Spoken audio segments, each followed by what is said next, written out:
Kennington, London, S11 5SS. Tebakugamba wansi nti Prime Minister Robin Nabbanja is attending an investment meeting organized by the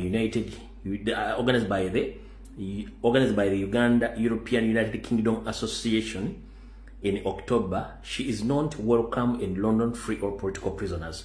Nebagamba bring back Chibalama, John Bosco Chibalama, free all political prisoners. Kale mwana bana Uganda abagala enkyukakyuka babatedde okukalakasa onakulujja kubeera doza lwakuna. Onakulujja kubeera lwakuna mubeere mu wekakalakasa bungi nnyo mbeereyo. Era nga mmaze okwekalakasa njagala bebaza mwenna abasobola okubeera wiiki eno kwekalakasa mwebali nnyo balerera mwenna ba organizers n'aballa. So bwe mba mmaze okutegeera akalanga ako njala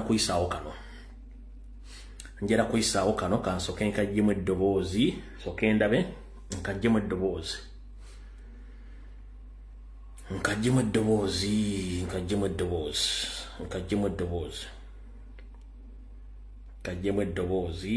katono nnyo mpenda kikeemu nkajjemu eddoboozi mayi corporate kintu kikulu nnyo.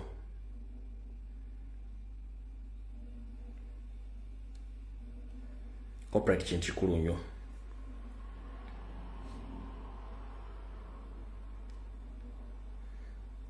kikulu nnyo. Alright. Kana kalango kagenda eri mwenna abantu abali mu art industry. Ngokimanyi waliko mu art industry, mu music, mu drama na buli kimu kyonna. Akalango kano kakutegeeza nti okujaguza emyaka 46 mu kuwandiika n'okuzanya katemba. Owekitiibwa Aloysius Matovu Joy Senior omu ku badirector ba Kayimbira Domactors akutegeeza nti mujje mujagulizeeko nga aweza emyaka 46 mu kisaawe ky'okuzanya katemba n'okuwandiika. Era akutegeeza nti enkya bwenkya ategese endowooza omuzannyo baguyita enkya bwenkya nga guno gujja kubeera ku Batty Valley Theatre. Ajja kubeera n'endaga bbiri ndowooza show ziri bbiri nga emu etandika ku ssaawa 9 endala etandika ku ssaawa 1:00. Omuzannyo guno gujja kubeera lwa 6 naku z'omwezi 11 October. Okuyingira wonna olukale emitwalo 2, VIP emitwalo 5, emmeeza ya mitwalo 5. Saako ne ku Sunday nga 12 ajja kuba nga akuterayo omuzannyo guno. Kale bw'obanga oli muyimbi wabeerako ku Pride Theatre, wali muzannyi wa katemba, wali muyimbi, wakolako buli kimu nga wayita mu ngalo ze. Saagala mubeereeyo ng'embeera embi etuuseyo ng'atuuse watasobola kumuyambira ate mujje mutandika okkambaziga singa twamanya. Kale akukoola osobola okubeerawo ng'ajaganya emyaka gye oba ng'ajaguza emyaka gye 46 mu kuzannya n'okutendeka katemba. Omukulu ono owekitiibwa Aloysius Matovu Joy Senior owa Kayimbira Domactors akutegeeza nti mujje mu celebratingireko emyaka gye mwenna abayita mu ngalo ze, abazanya Kayimbira Domactors, abazanya Pride Images n'abala. Kubanga nange ono yaliko director wange Kayimbira Domactors mu kiseera we nabeerako ewatono nnyo. Kazanya akalango kano then tugende ku nsonga endala. Kankazanye Aloysius Matovu Joy Kansala live on stage Batty Valley Theatre ennaku zinga 11 ne 12 omwezi ogw'ekumi n'omuzannyo Kali Masane enkyabu yakya nga tujaguza emyaka 46 gy'amaze mu nsiike ya katemba. Awandiise ennyimba nnyingi, emizannyo ate n'ebitontome bitagenda kwerabira. Kale ffenna tuggweyo ennaku zinga 11 ne 12 ku Batty Valley Theatre nga 11 endaga 2 ate ne 12 era endaga 2 ssaawa 8 n'essaawa emu ey'akawungeezi okuyingira emitwalo 2 gyokka. VIP emitwalo 5 ne VVIP emitwalo 5. Tosiwa omuzannyo Kali Masane went mall game. Aloysius Matovu Joy akulembeddemu abazannyi bangi abakatemba aba alina talent Uganda. Wamulabako mu Kayimbira Domactors wamusubwa yakubulamu oba gwa mu bulamu kyangu tuyige tuseke ate nga bwe tunyumirwa. Kale mwenna abayitako mu mikono gye beyakolako nabo emikwano ab'ebitongole by'enjawulo amasomero n'emikwano gye mwenna abayita okubeerawo era ku z'omwezi 11 lumu ne 12. Let's celebrate Aloysius Matovu Joy, the champion. Musika ya Katemba, Uganda temubanja. Enchabu yecha.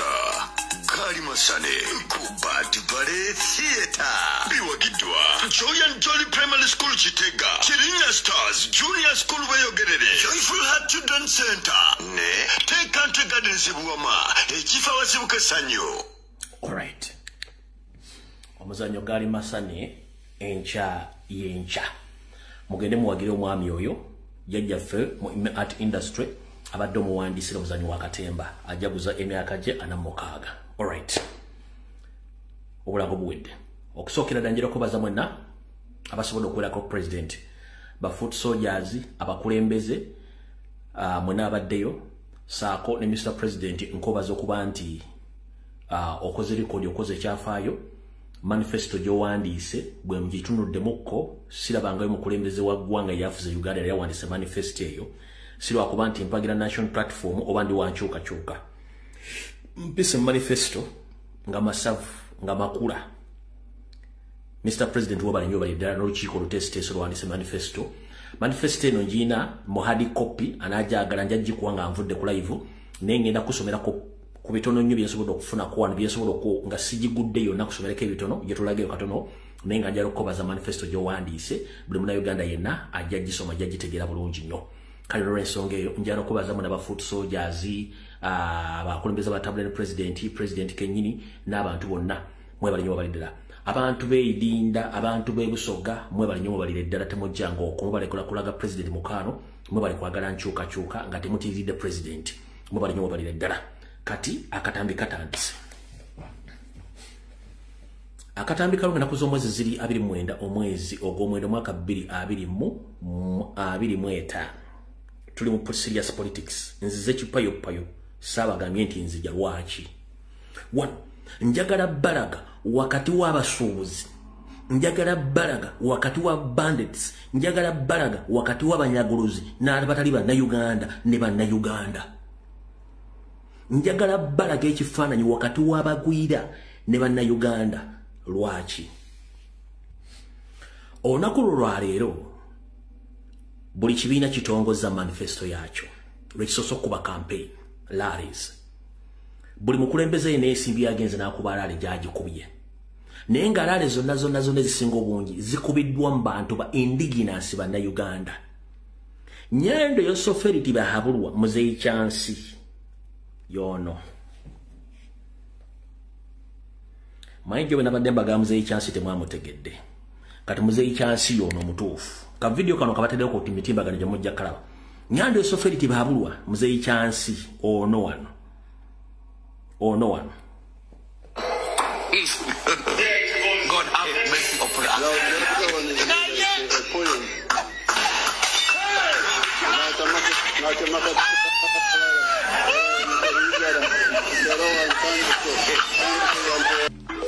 Kati oyo Muzeeyi Nyando tibahabulwa Muzeeyi Kyansi.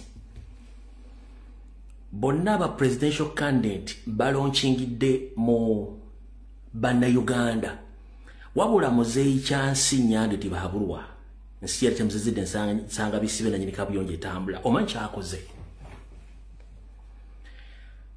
Olunaku lwajjo Nabagambi yagenze ku speakerizo ky'omunyonyo okulonkinga alubamu y'oluyimba ze bamuyimbidde. Nyamukenzo ze yamuyimbidde n'abayimbi abayimba mu 1900 na mu 1887 mpaka olwaleero. Bwe balonkinze alubamu teyavudde waawo nakati tennavaawo. Kati kye bakoze okulonkinga manifesto bagironkingidde mu kifo kyekimu ne manifesto tevuddeewo. Bwe balonkinze manifesto nayo yennyini tevuddeewo. Lwaki tevuddeewo? Mpuliriza bulungi nnyo. Bwe balonkinga manifesto ebisuubizaani bannayuganda abalonzi. Bw'oba owandiika manifesto ogiwandiikira bannayuganda ng'obateeramu ebisuubizo by'ogenda obbakolera okusinziira ku ssente zaabwe nga bakwazisa obuyinza.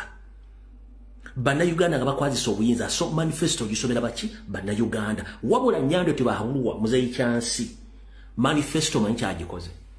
Nyando tibahabulwa olw'okuba nabagambye nti ali mu 1923 nabagambye takyasobola kugoba mbatadde okulonda amagi. okwechangamu ng'ayinaama bamalamu kuba mpiso ya painkiller oyeje corona yekyanga ebyaddala bajjako kamera musajja ali bubi kati ekyamuganya okutandika okutambula okugenda okukuba kampeyini ezo Nyande tasobola kumalako myezi 3 ng'atambula buli lunaku. It is impossible. Takyasobola kulonda amaggi mu lujja kebenga embate maze okumaamira awo kati kyakoze kiruwa Nyandu alegedde bantu be manifesto bagirewo nkingiri ku business ze emunyonyo. Omanyi, guess what?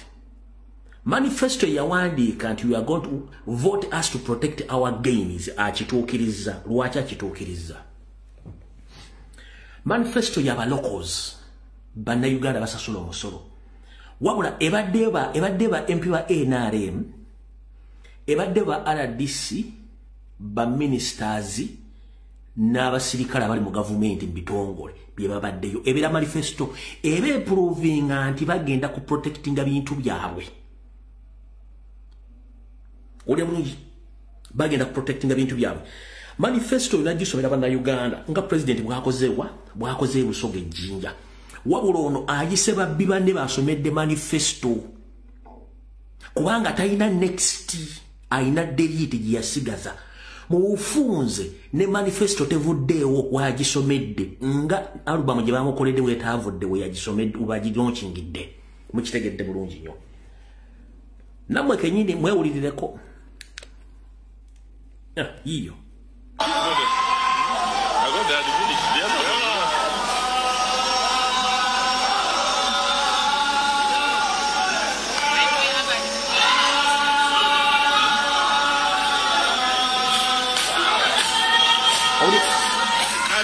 Members of the Central Executive.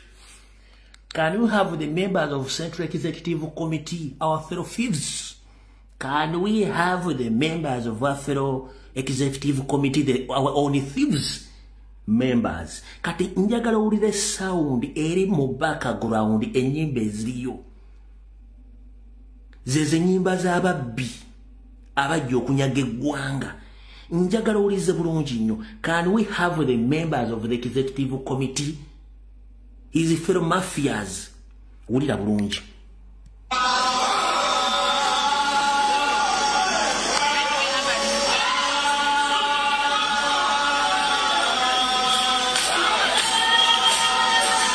Can we have the members of the Central Executive Committee Babbi banne joining His Excellency the President for the photo opportunity? Members of SEC, that has to decide. And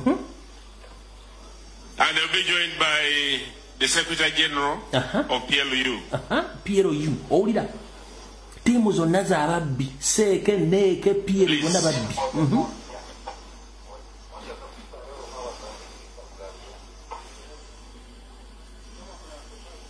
The members of the Manifesto Committee, are they here? N'abagiwandiisa ababbi banne. The members of the Manifesto Committee, that's going to be the last photo opportunity.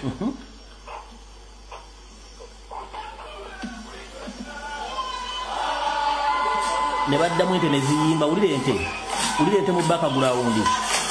Ulire ente. Ulira bihogo. Ulira bihogo. Ulira bihogo. Ulira bihogo. Ulira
bihogo.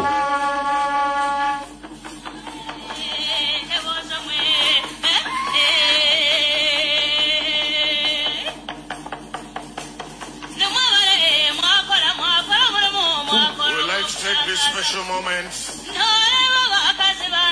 thank the members of SEC and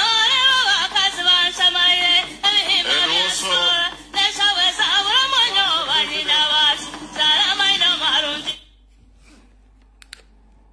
kati mufuba okulaba ngendo video gyenzanye pastor wira asimwe tagikwata tagizanya kubanga jabbatta mbaga batwale mulago nga abasenseko mufuba okulanga tagiraba era mu gidelete kuba ajabbatta mu obuntu kati seriously mufuba okulanga ino video wira asimwe tagifuna bwagifuna abasse baba nalemba sero bihoga ndi educate bihogo kati omanyi bwetujja ntubagambe bintu bino we are under occupation muloza tusaga we are led by foreigners who came to occupy our country and this message goes direct to all Ugandans in every region where you are. We are not in normal situation or in normal politics. We are fighting against the occupants.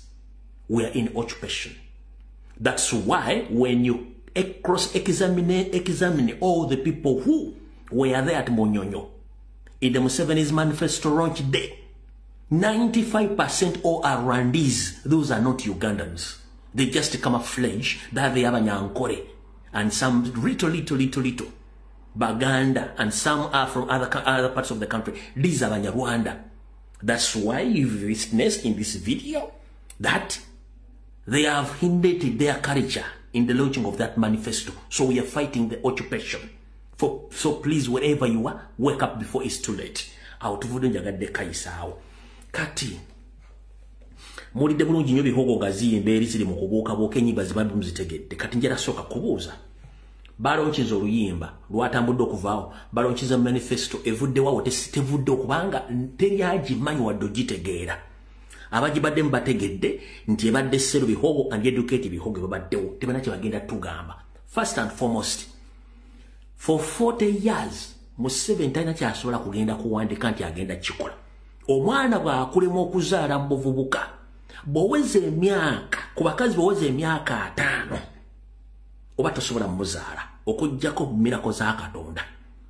Omusajja bw'oweza emyaka 8 oba 9 naawe n'oba osobola okufunisa olubuto era omwana asigala tawera bulungi nnyo tosobola kunga nti omusajja amaze mu bukufuza emyaka 4 enguudo zimulemye amasomero gamulemye kyama kiri ekintu eki kubega nagula mundu that is it talina kyasobola kukola yensonga lwaki manifesto temugirabyeko. Njagala okubaza president owandiise manifesto ewe ssuubi era nga byogenda okukola birambise bulungi nnyo yenjawulo eri wakati wa foreigner oba mugwira ne nannyini nsi kuba bano bawandiiseeko they should protect their gains. Which gains? You are the taxpayers' money. We are the taxpayers. Gw'osasula omusolo bonna abadde mu ssero bihogo and educate bihogo manifesto launch kuliko asasula omusolo. Nze nkubuuza kabulaaza kubaddemu emunyonyo bonna kuliko asasula omusolo tekuli asasula musolo babeera ku ssente zammwe ez'omusolo ze babeerako ze batambuza. Kati njala kutegeeza njagala muggula amaaso mutegeere bulungi nnyo. Kati katono nnyo njagala nkusomeremu ku manifesto eya president gyawandiise ngera giyitamu kipayo pa eddakiika 5 zimmala ebiramo jja byesomeramu najja mu inbox nemba wa full what nemba wa full version esoma bweti esoma in summary nagamba preamble message from the party president executive summary manifesto purity 1 restore freedom constitutionalism and human rights including gender equality. Manifesto priority 2 end of corruption wasteful government expenditure. Katika ambapo kunyonyero wano akugambye nti akasooka agenda kuzaawo eddembe agenda kuzaawo enkola nga constitution ekola bulungi nnyo agenda kuzaawo eddembe ly'obuntu n'okuzaawo enkwatagana oba agenda kuzaawo okubeera nti buli muntu yenna yenkanankana ne munne mu mbeera yo nobo oli mukazi boli musajja boli mwana muna mugenda kubanga mwenkanakana nakugamba end of the corruption and wasteful government expenditure agenda kukola ekyokusobola kyonna okuyimiriza obuli bw'enguzi agenda gezaako nnyo okuyimiriza ensaasanya ya gavumenti etaliiko mulamwa nga tebayamba bannansi nakugamba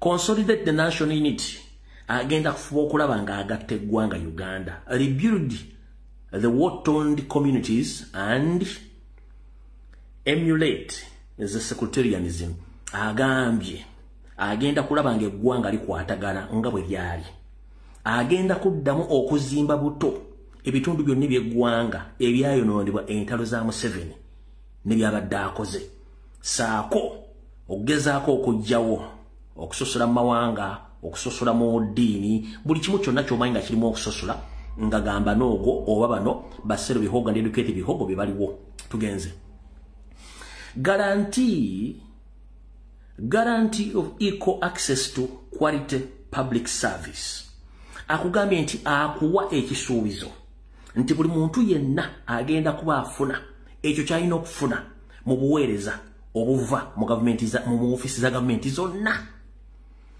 clean water and health clean water amazzi amayonjo health care okujjanjabibwa okulungi mu malwaliro amalungi education okutereza ebyenjigiriza energy nga amasanyalaze current gonna nabbanja ne bawe amasanyalaze sawa zino nga Ruth Nankawere bawe nyando esoferi bagabba ngeri ebitundu maze week mwezi tebalina amasanyalaze bonna balina okusooka okutubuulira amasanyalaze okuva mu UEB okudda gye gali esawa zino ng'atuukayo gatya babadde bagatunda batya era ani agavunaanyizibwako sente bagaggyemu ziri luddawa mpaka kuwulira bwe tugenze ku kirala public infrastructure okutereeza n'okuddamu okuzimba buto eggwanga mu nkola y'enguudo bizimbe malwaliro masomero buli kimu kyonna ng'agenda kitereeza tugenze ku kirala creating 10 millions of new jobs by 2032 Robert Kyagulanyi Ssentamu nga mumwazisa obuyinza agenda kutondawo emirimu obukadde 10 bwe lunaatuukira mu mwaka 2023 Robert Kyagulanyi Ssentamu nga muwadde obuyinza agenda kutondawo emirimu obukadde 10 bwe tunatuukira mu mwaka 2023 agenda kuddamu azuukuse ebyobulambuzi ebitundu 25 n'obutonnyeze 3 agenda kuddamu azuukuse amakolero ebitundu 6 ku buli 100 agenda kuddamu azuukuse ebyemizannyo abaana bammwe beyagale n'okukulaakulanya ebitonde byabwe agenda kuddamu ateekewo ekonome eyeeyiza yokka ajongeremu ebitundu 14 mu butundu 7 tugenze mu maaso establishing of public schools feeding programs to transform agriculture ensure food security enhancing education outcomes and support of healthy population akugambye bw'ati agenda kuddamu okuteekawo amasomero nga amasomero gano gasobola okuliisa abaana bannansi n'okuddamu okubbulula ebyobulimi okwetoola eggwanga lyonna n'okuddamu okubeerawo nti eggwanga ng'eggwanga lirina emmere yaalyo entereke nti singa wagwawo nnabe w'ekintu kyonna ekigwa tekiraze bannayuganda tebeetaagisa kkubira kasimu UN oba America nti mutuwe emmere ng'eggwanga lirina emmere yaayo ey'ensibo kye tuyita food reservatories oba kye tuyita food security agambye agenda kuddamu alongoose ayooyoote ebyenjigiriza bibe nga birungi nnyo okutuukana n'omutindo gw'ensi yonna agenda kuyamba ebyobulamu okubizzaawo n'okwongerako okuyamba okukulaakulanya n'okwongera ku bungi bw'abantu mu Uganda Museveni attabatte bali mu makomera basibako misango mifu tugenze mu maaso stop land grabbing agambye nga mwaka mukwasa ofiisi agenda kuyimiriza buli ekibba ttaka ekiri mu ggwanga n'akugamba boyi wange oba oyina endagaano oba oyina ekyapa nga bakubbako ettaka lyo empapula ezo zitereke buli yenna eyabba ettaka eyatta omuntu eyamusibisa kubyettaka bigenda kukoma mu government ye tebigenda kuddamu n'ebyokujja abantu ku mataka ebintu by'ekiyayi agenda biyimiriza ekyayita stop land grabbing nakugamba guarantee to secure land rights of all nakugamba mu government ye agenda kuwa ekisuubizo nti buli muntu yenna waali katundu k'ettaka koolina n'obanga olina ekijiiko kino ekigaba eddagala ly'ekifuba era ettaka liba liryo era ng'olina obuvunaanyizibwa kuliryo nga tewali agenda kukunyenyaako empowering region nti bitundu byonna bya Uganda bigenda kubanga bisobola okwebeezaawo nga tebimidde ku kitundu kimu kya Buganda local governance through real devolution akugambye nti gavumenti ez'ebitundu nazo zigenda kuddamu zikole buto nga ziyita mu nkola ya gavumenti empya egenda oteekebwayo okuddamu okuzuukusa enkola za gavumenti ez'ebitundu n'okukulaakulanya abantu baazo tugenze maaso position the diaspora as a strategic asset akugambye nti ekifaananyi ekinene akisiikidde nnyo ku bannayuganda abali mu nsi z'amagulumiro bagenda okunoonya ensimbi nga mmwe abamu ku kintu ekyamaguzi eky'ettendo ekiraba nti kyongera omusingi omunene ku ggwanga agenda bateerawo enkola ennuŋŋamu nga buli muntu gy'ali weeyagala nti oyina ewammwe era ozimbayo nga teri agenda kukuba ku mukono kubanga akimanyi buli mwaka muyingiza obuwumbi 2 obwa dola mu Uganda ekyo akimanyi naye Museveni takyogera ekyo tukivuddeko akugambye strengthening the foreign policy for Uganda's development and competitiveness agambye agenda kuddamu anyweze enkolagana ya Uganda n'amawanga amalala mu nkulaakulana Uganda ebenga esobola okuba ng'etambulira ku musingi gw'ensi yonna ng'era esobola okuba evuganya n'ensi endala nga bwe ziri mu nsi yonna mwaki okululambw eno njagala ondeetere abali bassere bihogo bagikusomedde tugenze mu maaso ensure the sustainability management of national resources and climate reliance akugambye agenda okufuba okulaba ngazzaawo n'okutereeza okulaba nti ebyobugagga ebyatonerwa Uganda ebiri mu ttaka byonna nga ebirimu birina okuba nga bisimibwa ne bibalibwa ne biteerwa katale ng'ensimbi zonna ezivaamu ziyamba Munnayuganda n'okukulaakulanya eggwanga agenda kulaba nga zizzawo bulungi nnyo obutonde Katonda bwe yatuwa nga buzzawo bulungi nnyo so si kuba nti ate abakyalina babuteekamu ebintu simanyi abayindi babukola ki ekyo nakyagambye agenda kitereeza including the climate change detection adaptation of mitigation akugambye nti n'okutereeza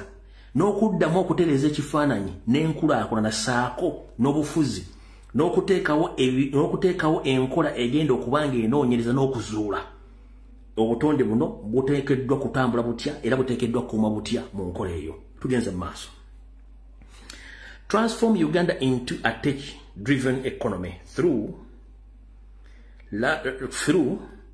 leveraging technology and resources and innovation akugambye agenda okufuba okulaba nga assaawo enkola ennungi ennyo eri ey'okusomesa saako n'okuyigiriza n'okuzza Uganda ku mulembe oguli ku mutendera gw'ensi yonna naddala nga tuyita mu nkola mu tekinologiya aliwo obiba bikalimagezi ng'enkola eno agenda giteekawo esobole okuyamba ku nzirukanya n'entambuza y'ebyenfuna mu ggwanga ng'agezaako nnyo okuba nti abiteeka ku mutendera gw'ensi yonna okusinziira ku tekinologiya aliwo n'okuba nti bazuula abaana balina ebitone okubikozesa okukulaakulanya eggwanga lyaffe kyekyo ekitono nnyo kye tuyita preamble ku manifesto ya president abaana bajjajji basomera abamanyi kubanga mmanyi abaana baganda 12 budde basomere nze kyenjagadde basomerako ekyo olwaleero ng'obudde bukyali kati bw'owuliriza ebintu ebyo gwe okugyako ng'oliko akatuli kikyoba oyagala mu nsi ekirala oyagala ono eyagenze emukono n'ababuuzaako ab'emukono ne batamunyega yamaliriza abagambye sibeeguya oyagala ono yagenze emukono n'ababuuzaako nga tebamuddamu n'abaganze sibeeguya eno CAI no ab'emukono omusibe mutyano ab'emukono omusibe mutyano yabala emirimu kunde tomunye watako kirina kineeguya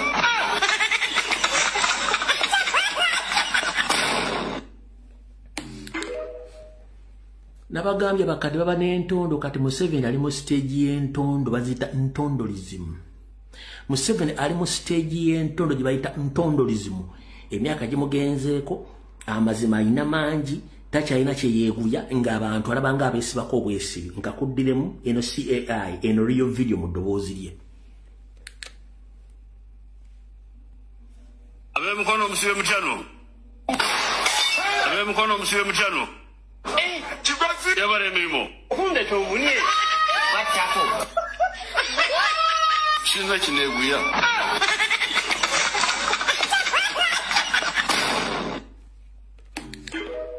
Tana kyeyeguya wadde mwaganye okukola ki mwaganye ogenda omubuuzaako awo tuvuddewo bwe tumala okuvaawo katudde wano gwe wenna asubiddwa okulaba laale ebadde ejjinja kankuweeko laale mujja zisa ku mitimbagende n'ekino kyekifaananyi ekibadde official eyo kyekifaananyi ekibadde official kankuzuuma engero oyinza okuga omusajja atuwadde ekifaananyi nga tutula komito gy'abantu ate ekifaananyi bakikozemu edit ate kino ekifaananyi kimbumu ebifaananyi mu ango nyingi nnyo eyo enkuyanja y'abantu abadde ejjinja. Alright, kati katugende wano.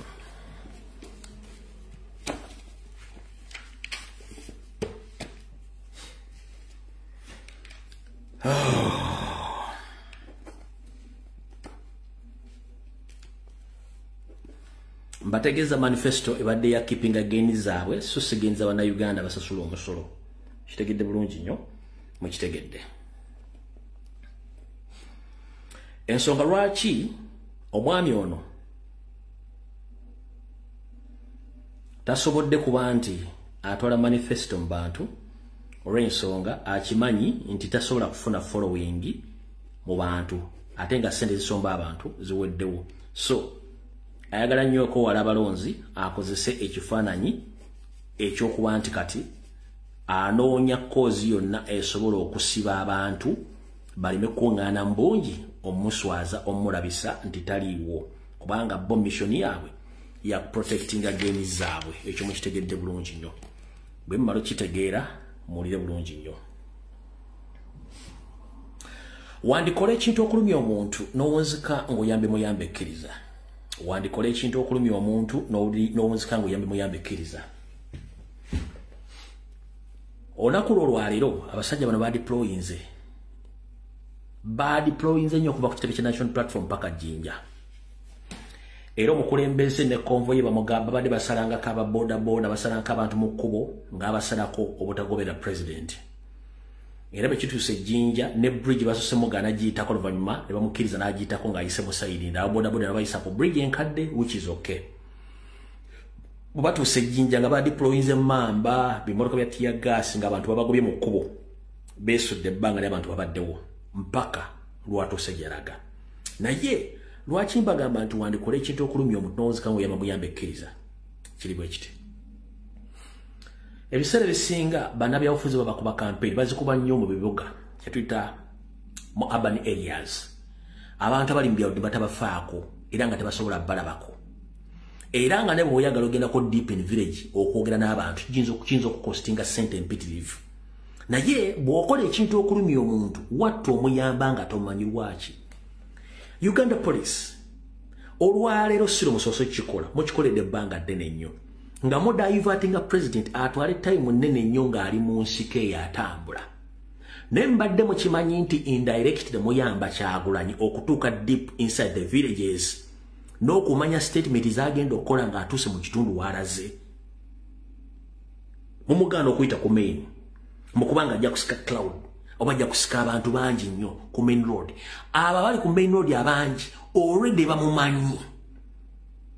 Kati eno gye batamumanyi gye mbadde mugenda okuliyimbira ate gye musindisa agende. Wulira mumugaana okubeera ku makuba amanene already ng'abantu be bamumanyi mumusindika agende mu byalo gye batalina ssubi nti basobola omulabako. Kati mumusindiseeyo ayiteeyo wano afuna mungi alaba enguudo embi kyekisooka n'afuna ekyokwogera gy'alaga. 1 alaba abantu abali mu mbeera embi n'afuna ekyokwogera ku kulaali w'alaga. Secondly, abantu abali mu kyalo deep gye muyisa bafuna opportunity okulaba ku Kyagulanyi ngo batabalina ssuubi tebagenda mulaba. Kati mwe mukola ekintu nti you are blocking road Kyagulanyi Center from the main road, you push him deep in the villages mbwe atwale time n'amafuta gagende mangi. But that is an open opportunity for him to explore more.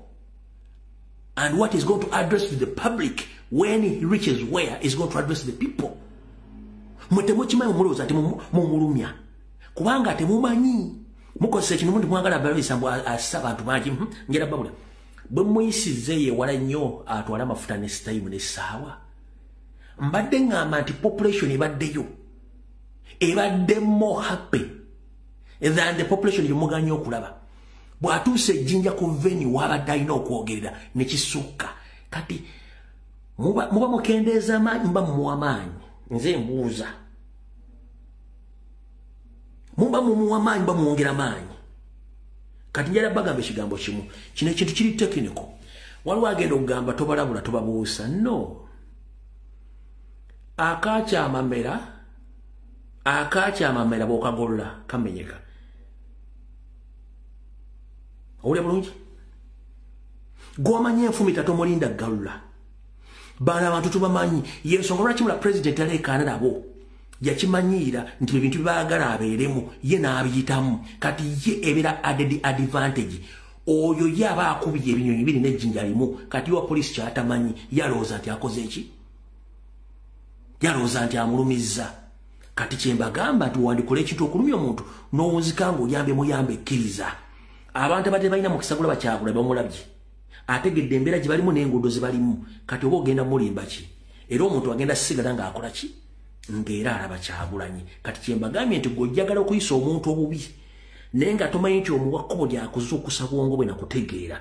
So kati poliisi ekintu kye mukola mu mateeka tekiriiyo. Naye ate ffe tubagamba please mu ngero kikola. Ffe kijja kuba kyetuyamba era kijja kuba kyetuteeka ku ddaala eddala eryokuba tusobola okutuuka mu bitundu eby'omunda gye twandite tufuna budde butuukayo. Mwebali nnyo mubalirira ekintu ekyo kyemukola tukisiima. Opulya bulungi nnyo mwebali nnyo mubalirira eddala ekyo tukyagadde. Naye sooka okimpulidemu wano bw'oti. 1. Manyi nti buli omu abadde emunyonyo nga muli ku Ssero Bihoga ndi Educate Bihogo manifesto launch. Buli omu badde ku smartphone nga monitoringa social media platform nada Facebook, Twitter, YouTube ne TikTok. Nga mulaba abantu abakuŋŋaanye mu bungi free of charge nga bazze okuwerekera president. Nga mumukuŋŋaanye abantu ng'abantu nga 1000 mwenna mukola mu government nga tekuliiko muntu wa bulijjo azze okubeetabamu. Muba mukolera ani?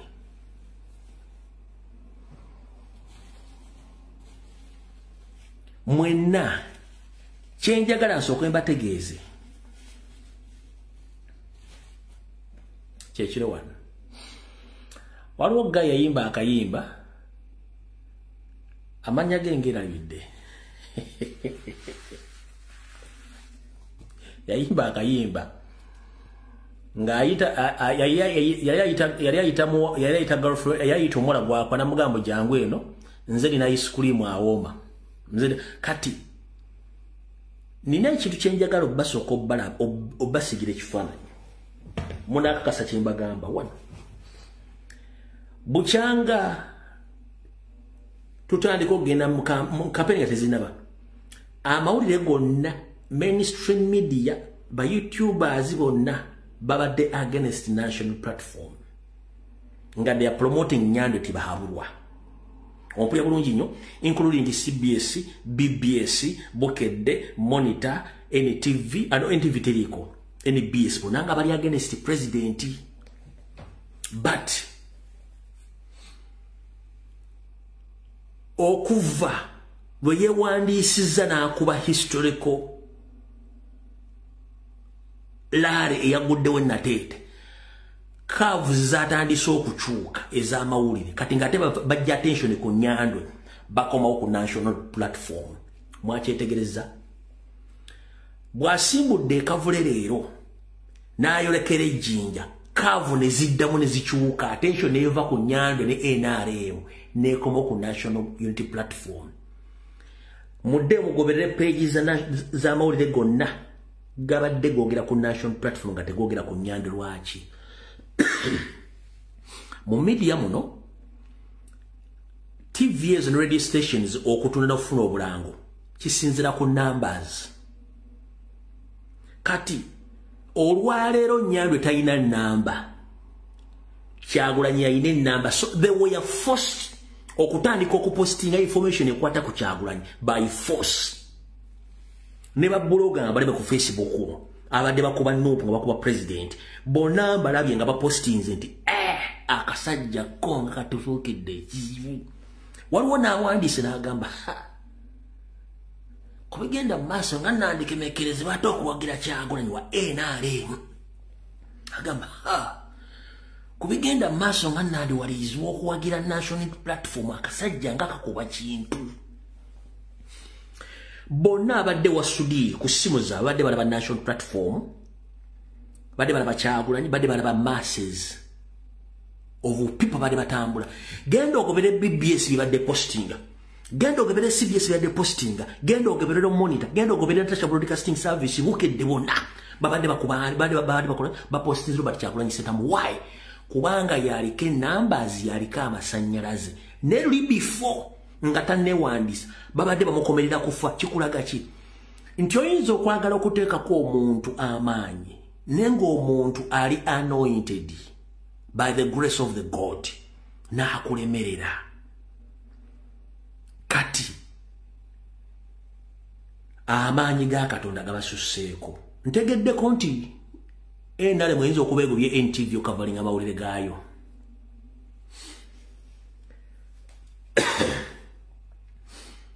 naye bwe mba mutandise okugoba empapula z'amawulire ne TV okavalinga amawulire gammwe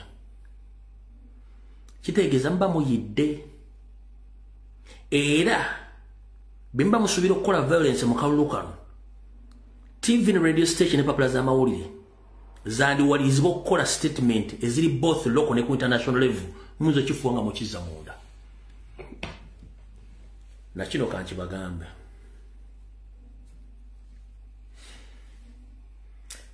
Eriokanga netonya watu netulaba ensisa bwezenkana ebyoyo siwe kiri nti ye ate kasajja katono watu okanyobera bitalo amoganga tekanna kutuukako era ntitanyo okugamba nti oli wakitalo nga gwe bwolowooza twali tulabe banene ebirembe engalo lwaki olunaku lwajjo ab'ebitiibwa abakyaliddeko muzzukulu wa Buganda Robert Kyagulanyi Ssentamu bakoze statement was a public open statement mwalabako omupiira gwa Chinese football Ani la Chinese football soccer. Shaolin soccer.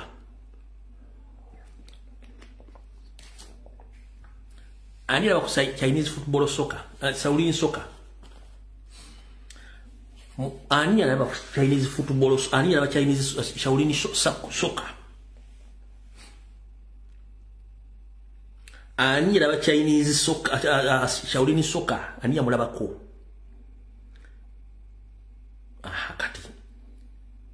Bulijjo nsomesa abantu kigambo kye bayita occupation nenwana n'Abanyarwanda from day one ne bangamba lumbu yonna struggle si ne mbagamba so na struggle nini ekintu kyenda bamwe mutamanyi obusajja bwali bukama fledges nga bututte eggwanga nga buzanya kifiiriza nga butudde Mengo butudde mbyobufuzi kati esaazi no buvudde ku meeza bumaze okulabisibwa nti busajja buki Bunyarwanda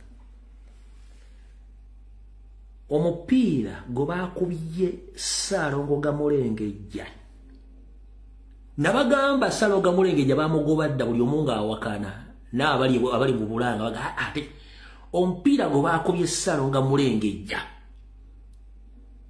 tannaddangulu na buli kimu kyo mayi bali mu kusala ntotto jukira badde atambula ne bakyalibe nga bakampeininga mulonde omuntu anayogera ku nsonga 5 eza Buganda mulonde omuntu awakabaka ekitiibwa mulonde omuntu atatulye mu lukwe naye nga bo bapromotinga baki kabano kaabwe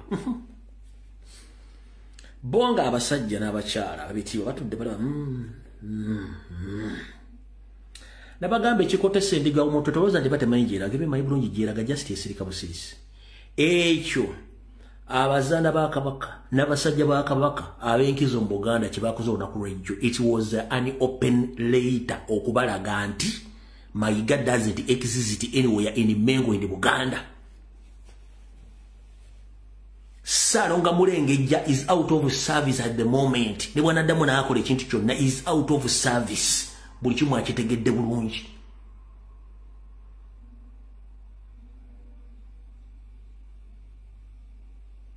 Njagala onnoonyeze abantu bwe badde atembeya, where are they? Whom are they working for? Babadde atembeya. Bebasajja badde bakolera Museveni. Ye kennyini badde akolera Museveni, n'abalala bakolera Museveni nga batusibyeko olumbulego lw'abasajja. Baamukubye Sawulini football soccer. Kati aliwa takyalina kyasobola gaba. Bamulekedde ka radio ke bo TV n'akazimbi ne bakamulekera akemmenga akasigalemu. Public statement yakoleddwa Obuganda bwakoze statement bwamaze. Kati je omanyi omukazi asobola okuloba mu maka n'oleeta omukazi omulala. Netaba ngoli n'omusajja asobola okunoba mu maka n'ofunayo omusajja omulala tajja kubeera ngoli. Okitegedde? Katubanga Obuganda bwalekera omusajja ekizimbe n'ebintu byakola n'alowooza nti ali mu administration. Obuganda weebuli era bulaba era bwayogedde.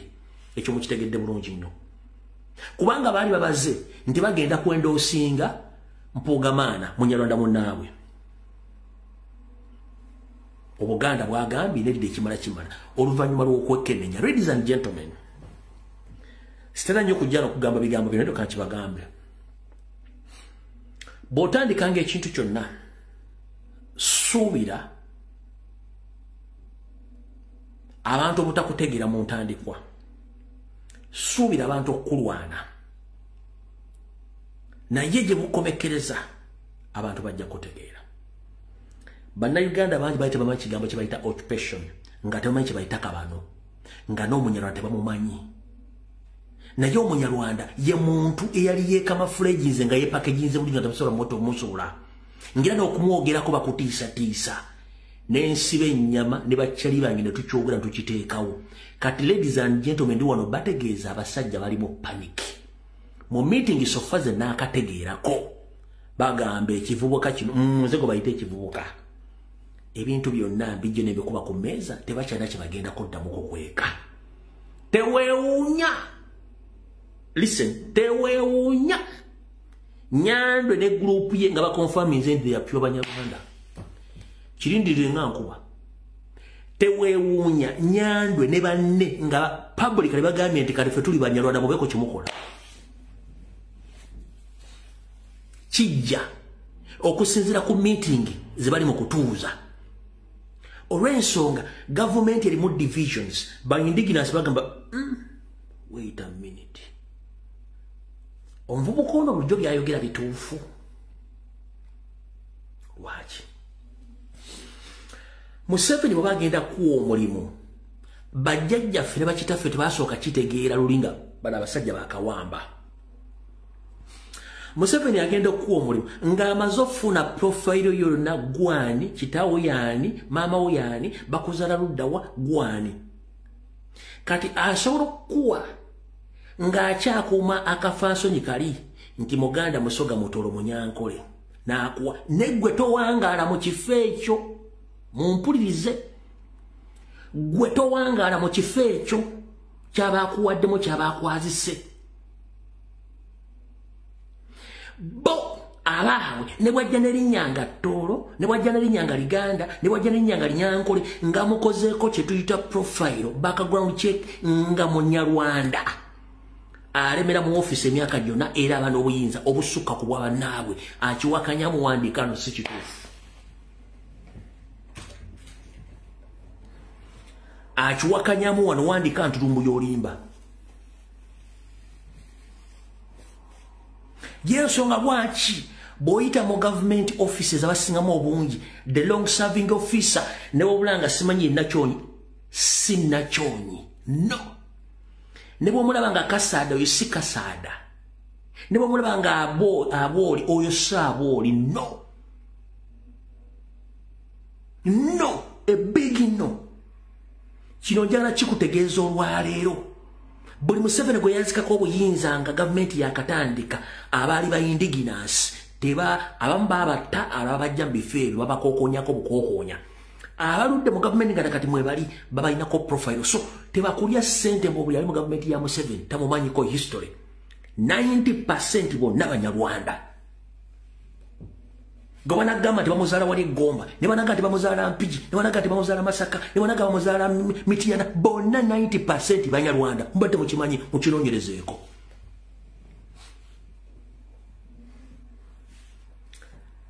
kati mubajjeeyo mubakubye ku meeza bali mu kutya ekiri mu poliisi ekiri mu magye ekiri mu ministries ekintu kiri bwekiti kiringa balugwa akwata omutuba kiri bwekiti kinyeenya kiyuuga kubanga abantu bategedde muganda wange bwe mutavayo kwogera ku nsonga zino mu kigambo kyembagamba we are under occupation and we should fight the foreigners. We are not led by indigenous. Yesterday, during my live session on Sunday, I played a single video as evidence to show you that Museveni and his fellow Banyarwanda, they occupied our country by force. They camouflaged as indigenous, but they are not indigenous. That's why each and everything they do in Uganda doesn't last for long, because they know where they are going to invest their money. Tebakola bintu byansi.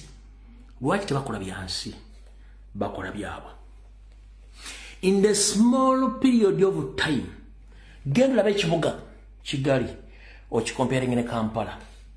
Abafuga Rwanda bava Uganda. Abafuga mu government ya Museveni bavaawa. They are nowhere to be seen. Tebalina history. Bonna bava mu camp.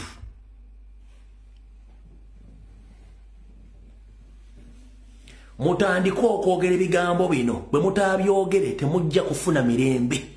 Ejiyite ogenda kufuna emirembe. Bwe mutavayo kwogera nsonga zino.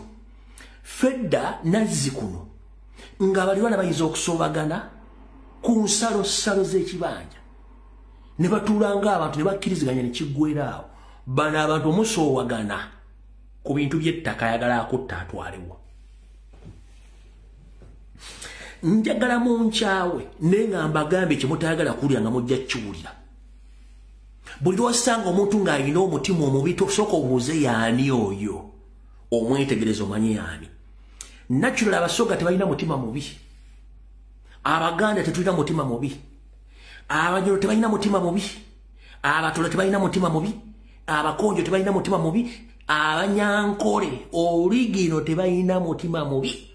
Ndabalaga ekifaananyi ky'Abassekabaka bana bonna nga bava mu region za Buganda abasinkangana ne banywa ne boogera. Antiiro bano abasajja bajja ne batandika okwawulamu ebyana n'ebyana.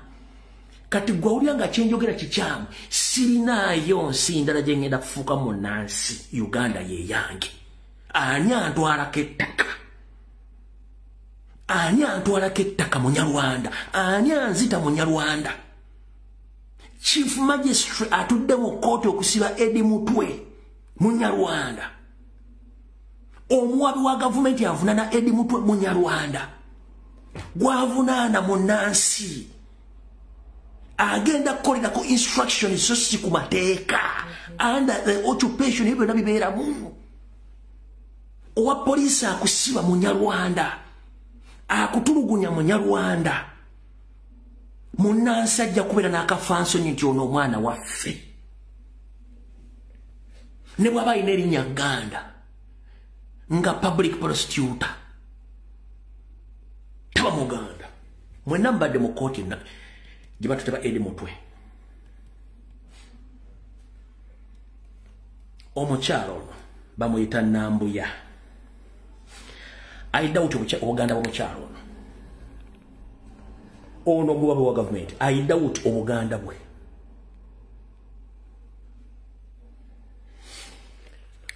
Omukyalo oyo alina obuyinza overriding court nga ye mukambwe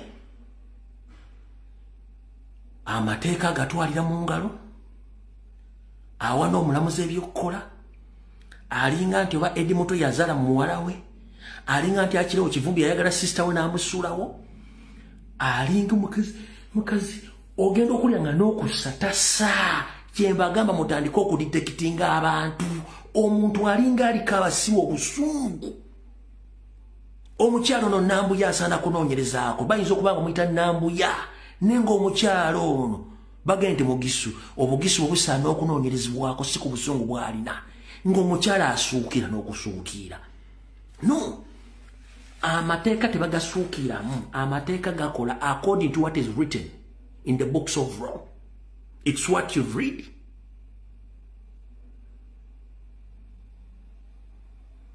Because it is there. It was written. Basing on the case. But this lady, he overdrives the judge. He controls each and every person in the courtroom as if he's more interested in the case than any other lawyers in that court. Mugende ku page ya Sobolo Omukisa mulawo mukyalo ono ali biased aina hate no bwaba Mugisu asana kunoonyerezaako Bugisu bwe. Ekintu kino mukinoonyerezeeko mujja kitegeera kati awo tuvuddewo kyenjagadde obbalaga. Under occupation kyembasomesa okuva ku LC1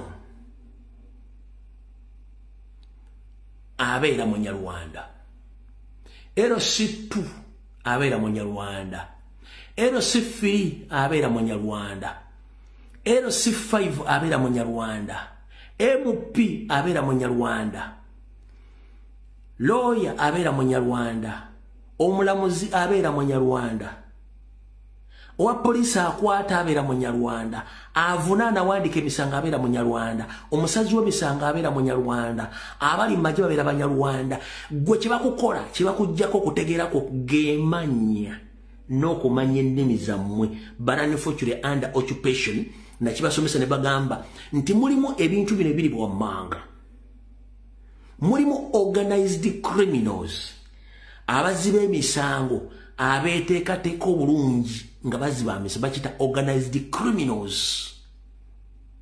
Ne kye bayita organized crime obumenyi bw'amateeka obuteeketeeke.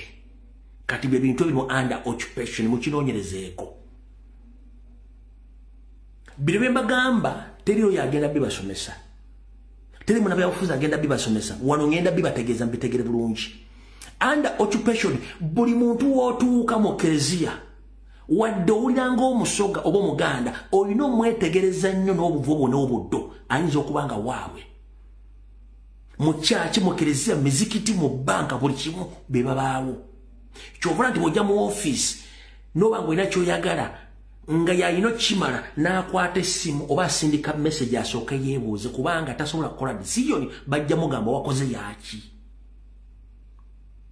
Mu kigende n'abalamuzi abali mu kkooti essaawa zino tebasobola kukozesa amateeka kuteeka amateeka mu nkola bamala kufuna aga court adjandi musooke mumpepo sabbi ejja kudda oluvannyuma agenda kufuna instructions tebakyakolera ku mateeka. Kati nkunnyonnyodde mu occupation mubeeramu kye tuyita organized criminals abamenyi b'amateeka abeeteefuteefu abateeketeeke obulungi ng'emisango bagikola nga miteeketeeke bulungi. Kiki ekiri mu Uganda?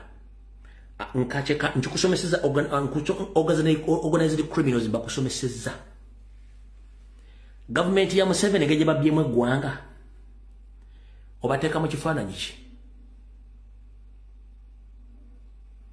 Omwana yazze n'agamba amalwaliro gonna mafu teri kirimu. Nabbanja n'agamba mukwate kubanga Nabbanja aprotectinga Dana Atwine ne Ruth Acheng Those are the organized criminals. Kati nkuwadde example. Munamuli yazina gamba, wait a minute. Eddwaliro ly'e Kayunga ne ly'e Mukono temuli buli kintu kyonna kirimu. Namayanja n'agenda. Nabbanja n'agenda. N'atuukayo ng'omuvubuka byeyogedde bituufu. But yabadde alina okuprotectinga aba criminal banne. Fellow criminals n'agamba omuvubuka bamukwate. Nga protecting abali ababbi abadde balina okuteeka amalagala n'okulongoosa amalwaliro ago okulira Othacheng ne Dana Atwine. Nkuwadde example y'organized criminals. Bwe batyo.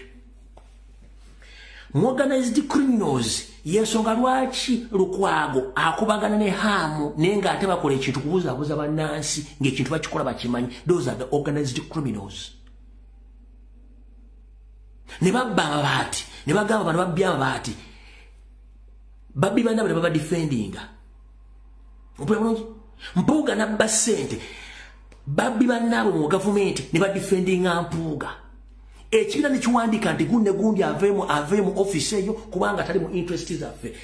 Babbi banabwe ne baba defendinga. Those are the organized criminals. Ndooza nkiwadde bulungi ekyokulabirako bulungi mukitegedde bulungi nnyo. Under occupation. Kati organized crimes eziruwa. Oyajja kujja n'ekyapa atu agambe nti wano wange ajje n'ekyapa. Nga naawe olina ekyapa. Mugende mulandizi nga yafuna ekyapa. Wekubira enduulu ku poliisi, gwokubira enduulu ku poliisi agamba nze ensonga z'oyo sizisobola. Okubira RDC nti ayo sijja kujja. Mu kifo ky'okugamba nti kale kankompasating oveewo bagenda kuleeta tractor emenyeewo. Poliisi egyewandiika eddamage ezeegende osigale mu bbanga. Wategedde bulungi nnyo? Ye yenkola. Those are the organized crimes. Ng'emisango gyonna miteeketeeke nga bagiteekateeka bonna babbi. Mukitegedde bulungi nnyo? Yensonga lwaki Bukyanga Museveni ajja since 1986. All of the assassinations is about politicians, by businessmen and women, by serving government officers, omuli n'abaaka bana battiddwa temufunanga report lwaki. Those are the organized crimes. Mufunye ebyokulabirako ebituufu. Manyi nze saagala kuvaano nga totegedde bintu byekugambye. Jeje emisango emikole nga miteeketeeke. Since 1986 assassinations ezibaddewo zonna temufunangako report lwaki. Kubanga abazikola bali munda mulinga emisango bagikola miteeketeeke. Bulijjo mu kyebuuzo kibuuza. Nombi bagamba organized crimes eziriwa zeezo. Tebasobola kuwa report. Tebasobola kuwa report. Nabbanja azze mu parliament yagambye lindako. Wait a minute.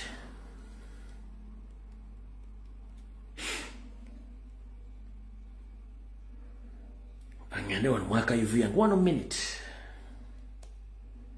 1 minute. One minute please. 1 minute. 1 minute please. Mpenda chike. Mnabbanja azze mu parliament bamugoboza Kibalamaalwa. Tukubye enduru tubuza Kibalamaalwa. Nabbanja najja n'agamba bw'ata. But we are fortunate that Kibarama was stressed.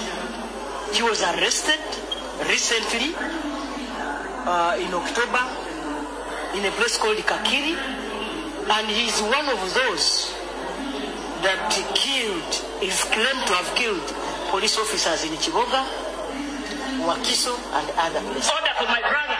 Keep insinuating that I have the blood of Kibarama. I have what? When in actual sense, I'm not a security, but I is in order. Thank you. Those are the organized criminals nga bakola organized crime. Ajja nayogera ekintu n'akyegaana n'ekikomaawo. Ndoza mufunye live example. Those are the people we are talking about. So we should try our level best and we should put all efforts to fight the occupation of the Rwandese. You might hate me because I'm talking about the Rwandese. Openly, deep into your heart, you know it. That the 1994 for the 1995 constitution. That is Museveni's constitution. It is Museveni's not a book, not a constitution governing Ugandans, no. Our original constitution, it was written and written and handed over to Ugandans. The constitution of 1962.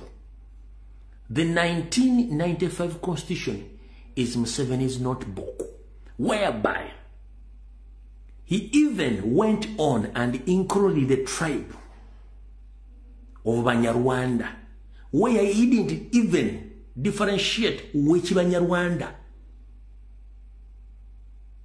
in that constitution. When you go to Google to search who are the Banyarwanda, these are the ethnic groups found in Rwanda, and there are 3 tribes: the Twa, the Hutu, and the Tutsi. So in Uganda, which tribe are we dealing with in Museveni's constitution of 1995? Nkubuuza. Kubanga constitution, bamuwandikira constitution bagireka ngeri open. N'ateeka byayagala. Yensobola ki yaleka n'amataka nga agaggudde to let his people to settle on land free of charge. N'agamba nti waita emyaka 10 ng'oli asenze ku ttaka lyo ajja kufuuka land owner. Lwaki? Kubanga akimanyi abajja si bannansi. Kati kankikutegeero kitegeeze bulungi nnyo. Under occupation, foreigners take the opportunity, slowly by slowly, to cleanse, to eliminate indigenous.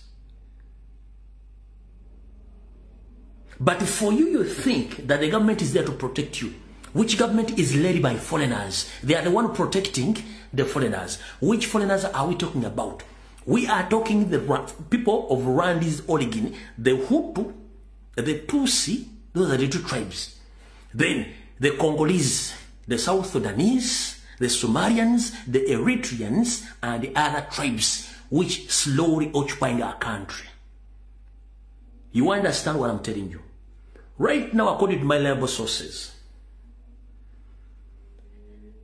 General Salim Salako Andanaho, with the help of NIRA and the Minister of Internal Affairs, they are importing the South Sudanese nationals in big numbers into Uganda. They are registered in Bombo barracks. What we're going to say is, General Salim Sale, ngayambise ekitongole kya NIRA ne Minister of Internal Affairs, so far bakayingiza abantu abava mu Sudani abasukka ne 5,000 plus. Nga baleta basi ne motoka z'amagye nga ziyingiza abantu bano nga bawandikire bombo. Babawa national identification kuba beetaaga okulonda. Abasomali as well, Aberitria, Ethiopia, Abanyarwanda, Abakongo. Etteeka lya Uganda ligamba nti omugwira inateekeddwa kufuna ttaka litwala for good oba permanent alina kubeera ku lease. Wetwogera abayindi balina right okugula ettaka permanently. That is against the constitution. Abachina bagula ettaka permanently. That is against the constitution.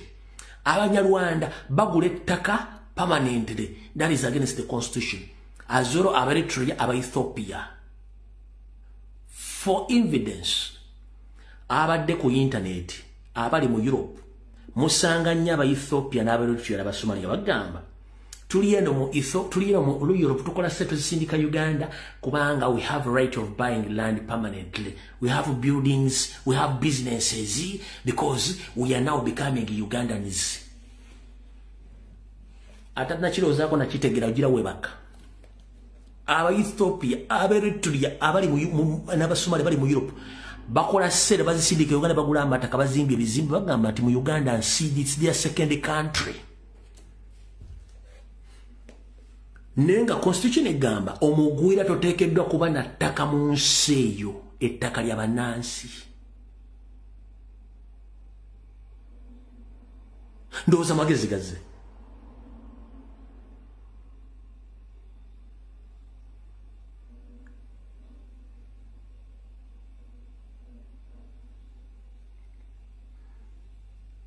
Kamboy homework ono.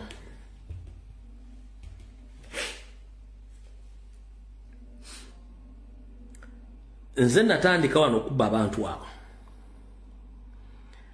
njagala ondeetere history wa first family ya Museveni history background okuva ku taata w'omuntu ali mu first family okutuuka ku jjajjaawe just katandikira ku Nyando Esoferi talina background yonna mu Uganda kabere kitaawe kabuta si kitaawe kyona kibagamba genda ku Janet mukazi we akubye background ye teriiwo genda ku mutabani wawe Odek Lwabwogo bakubye background ye talina kitaawe mu Uganda talina nnyina oyo abeeraawo oyo muhozi mumanyi didigi talina history talina background n'abaana Museveni wonna tebateekeddwa kubira mu Uganda Janku Salimu Saleh is supposed to be in Mogadishu, Somalia, as we speak right now. Simona talina background mu Uganda talina kintu kyonna kyefaananiza kubira mu Uganda but is a mafia boss. Genda okole research ku bantu abo bonna tekuli ayina kitaawe. For your information kati musooka muwulire mugenda kunyiiga. Gobadde okimanyi nti bajje na bazze bafa bonna nga abatta be basooka ku mataka ge beegulira nga tekuli kitaawe tekuli nnyina.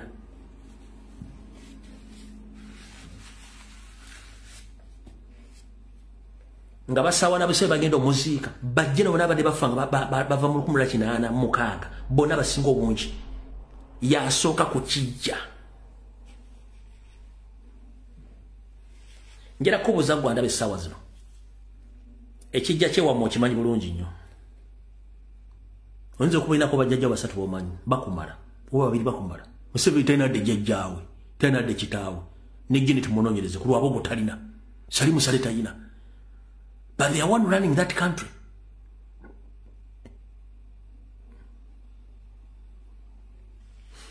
If you hate me for this video, do it.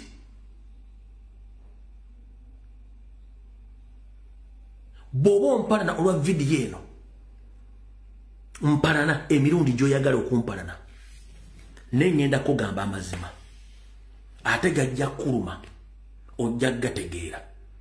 Nkugambye bonna bajjeno abaava mu nsiko mu 1996 ababadde wazibafa be basooka ku kijja baziika tebalina background ne nkugamba Rejema Kagame balayira okusavinga mu gavumenti ya Uganda ne basavinga bali bana Uganda where are they nkubuuza where are they Kagame yafuga Rwanda yalayira mu constitution ya Uganda agenda jikuuma Rejema nakuzanyide video ng'alayira mu constitution ya Uganda yafiira luddawa ng'agenda kulwana Rwanda.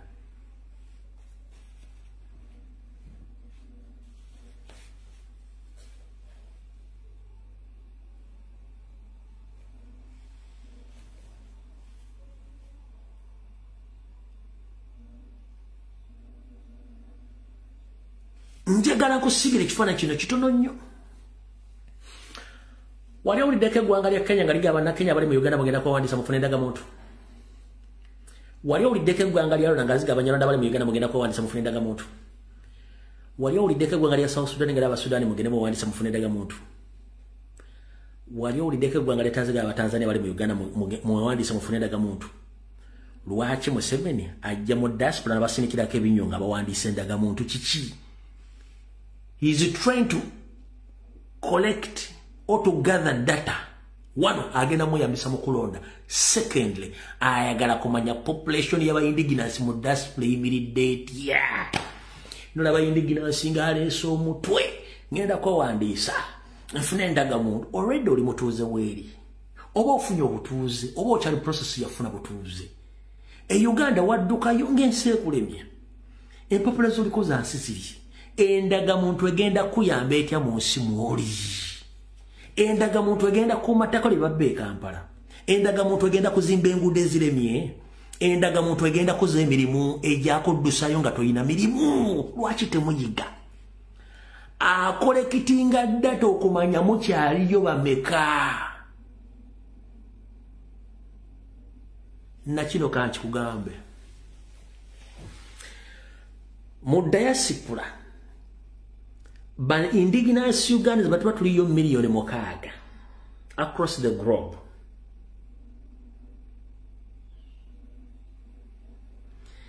Emitwala 5 ku bonna Banyarwanda nenga basipayiga ku zino milioni 4.5 ekisigaddewo. Enkikuddemu kiwulira. Mu diaspora batuba tuli milioni 5 across the globe bana Uganda. emitwalo 5 gy'Abanyarwanda gisipayinga ku miliyoni 4.5 nenga abasipayingako balina amannya gafaanagana agammwe mu community mwebali batambuza obutwa bawayo information babakolako buli kikolobero nga temumanyi ekyo nkigambiro kitegeere bwe tuba nga tuli miliyoni 5 across the globe na Uganda waliwo emitwalo 5 nga gy'Abanyarwanda nga gisipayinga ku miliyoni 4.5 zisigaddewo amagezi gazze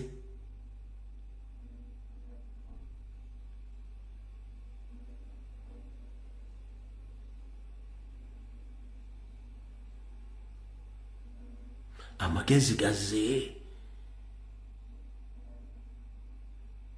otegedde batotegedde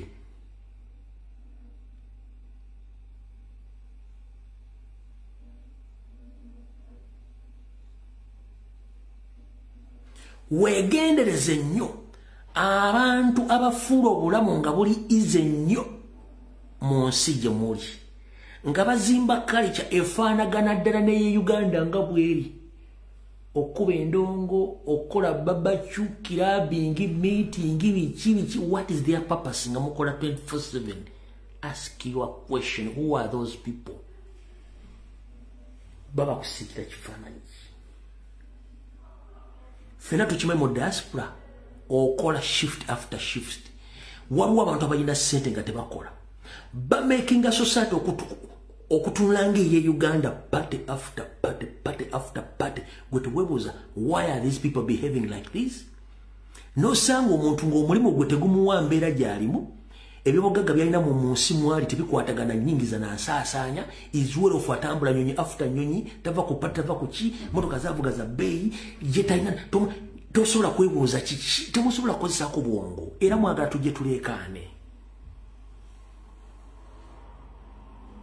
wonna webali oba Vietnam oba Malaysia oba wonna webali nembawala bo baatuuka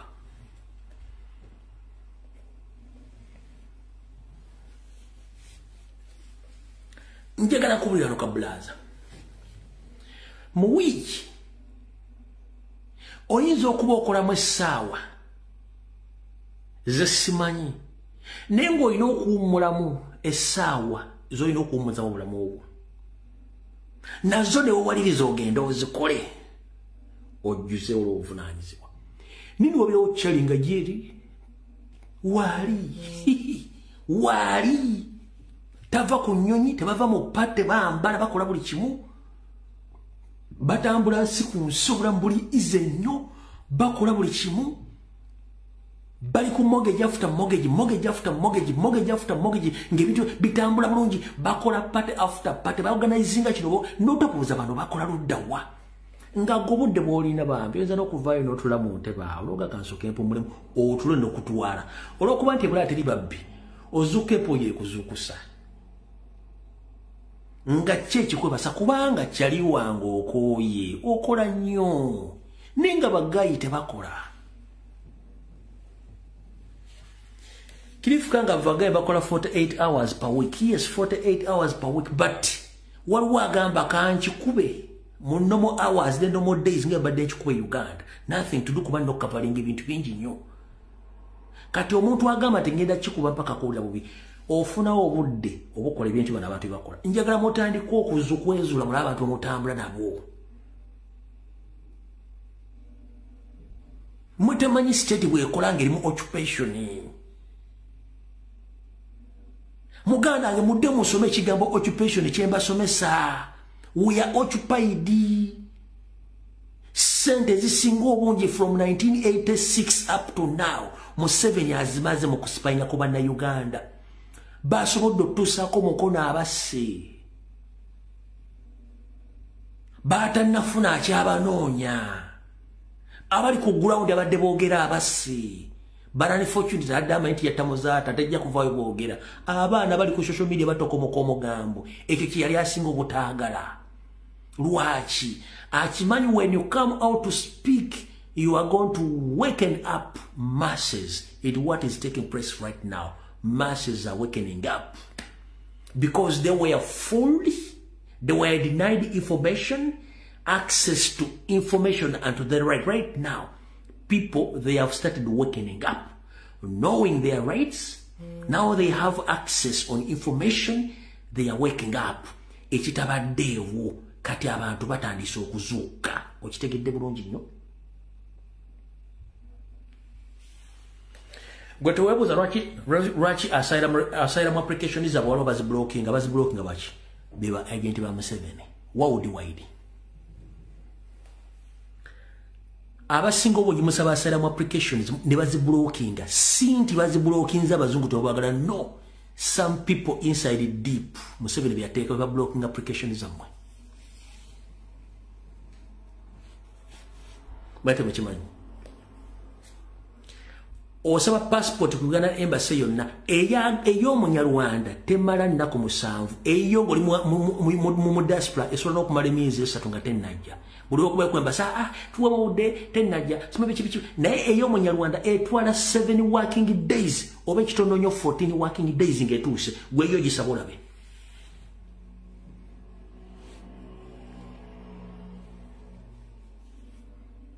Bw'onootya okwogera omwana ogenda mulekawa. Gwe kenyini ogenda sigala wa.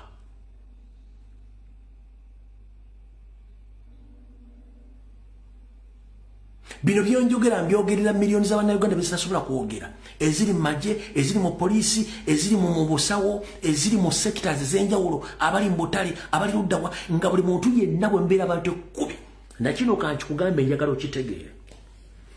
Mu Uganda bulwembeera abantu 10. Abantu 3 babeera bambega. Buli wembeera abantu 10 nga mukuŋŋaanye 3 babeera bambega. Oba oli mu office, oba oli ku mukolo, oba oli mu church, oba oli mu katale, oba oli mu business, oba oli mu transport, oba oli mu kulima, oba oli mu conference, oba oli luddawa. Wembeera nga mukuŋŋaanye abantu 10 and above, abantu 3 bambega. Obali mu boda obali buli wembeera nga mukuŋŋaanye ku bantu 10 3 bambega ba Museveni. Even some are indigenous, but balina omutima ogwagala okufuna yensonga lwaki bakolera omusajja oyo.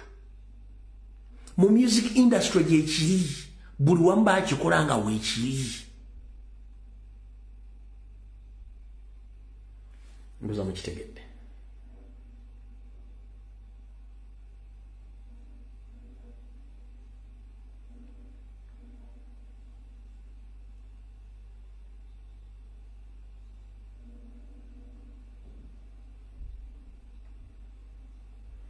Nga nfundikira wano.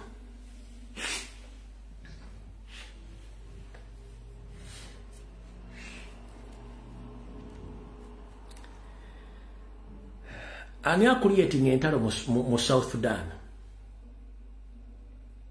Museveni, si bwe kiri? Ya. Ani abudamya ba Sudan? Museveni. Ani akulietinga entalo mu Congo? Museveni. Ani abudamya ba Congo? Museveni. Rwanda waliyo olutalo. Lwaki baga nti Abanyarwanda bajjudde mu refugee camps? Gwe tosobola kukozesako bwongo bw'otegeera. Refugee camps, they are no longer accommodating real refugees. No, these are collection centers for foreigners who slowly by slowly occupying our country. Njidam kiwulirize. Refugee camps in Uganda, they are now collection centers for foreigners who right now, slowly by slowly, used by Museveni to take over Uganda.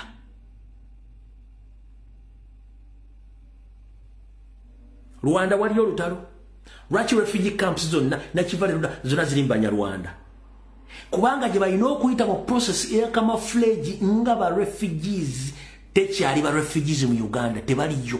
These are collection centers. nga wano bwe tulina nti waliwo detention centers bwe bakwata omugula mutola mu detention center. Mutegedde ekintu ekyo. E Rwanda teriyo olutalo. Si bwe kiri ne butero lwaki abasinga obungi Banyarwanda. Congo, Abakongo. Museveni yabateekamu entalo ne bajje n'abafuna ba refugees. South Sudan as well.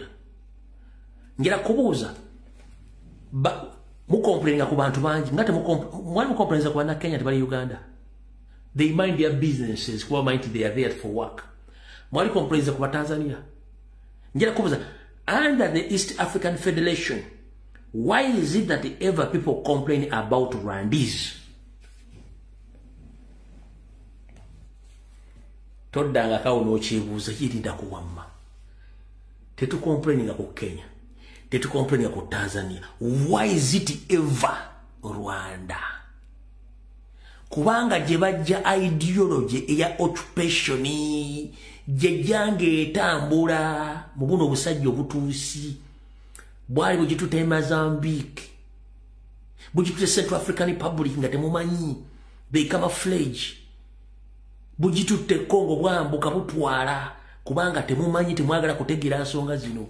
Omunyarwanda kikukijjeeki tomanyi oba kisajja oba kikazi. Mu wiiki bbiri babuweze 10. Nkiddamu omunyarwanda kikukijjeeki tomanyi oba kiri buto oba kikazi oba kisajja. Mu wiiki bbiri enjo ne bejjudde biku. Oba kitegedde.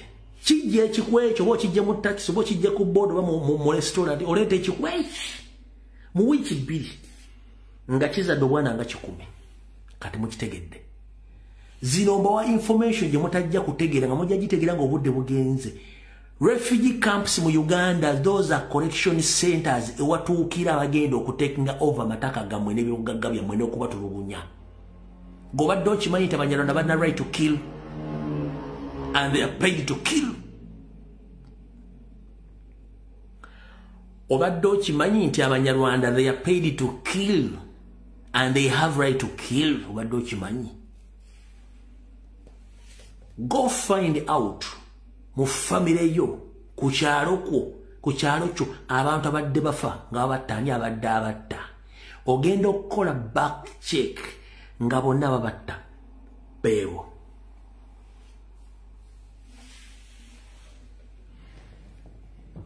Njagala oleetera abasoga 5 abagoba abantu. Njagala oleetera abasoga 10 abagoba abantu ku mataka mu Buganda.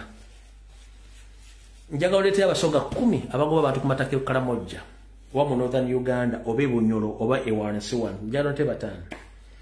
Njagala oleetera Abanyoro 10 bagoba Baganda ku mataka ga Buganda. Njagala oleetera Abanyankole so si Banyarwanda abagoba Baganda mu mataka ku Buganda.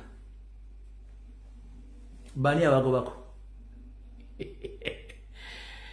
Olojja kulya mu sekitoleko sekitoleko bamukozesanga taala ya kumulisa ena ligamba okwaka gyali.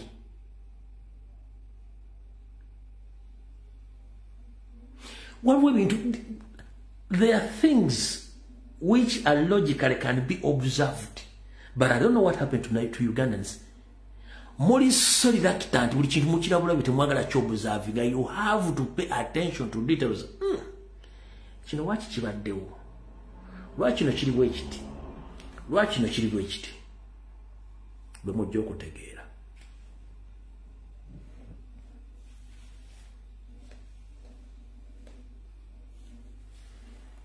Nakano kayinza obbanyumira ne mujja kategeera.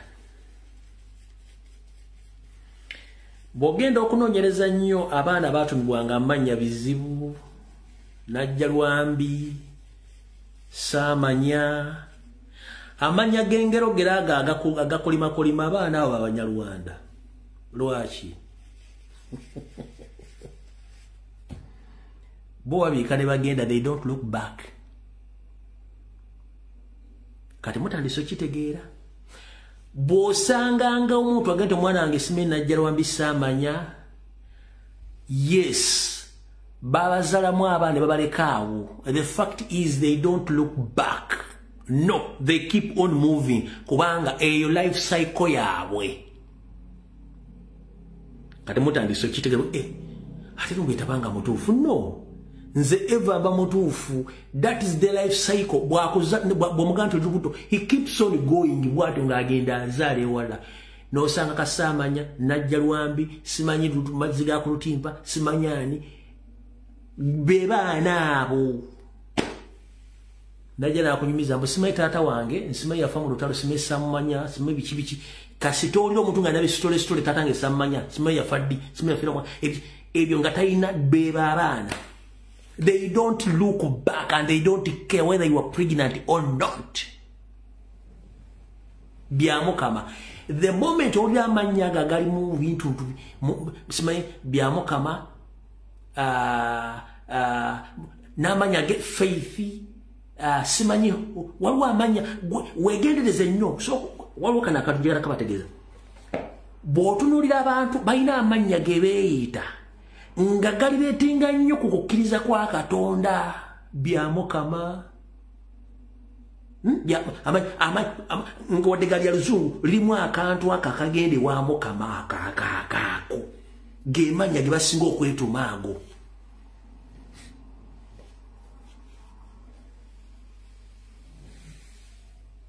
Nabawadde ekyokulabirako kino ekyenjo kyo wano wosanga omuntu ng'alina ekyo kyona tobuuza a trademark they were marking their children's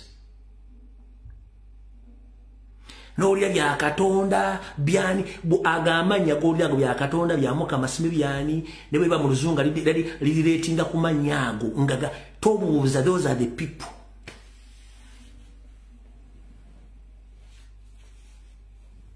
Those are the people.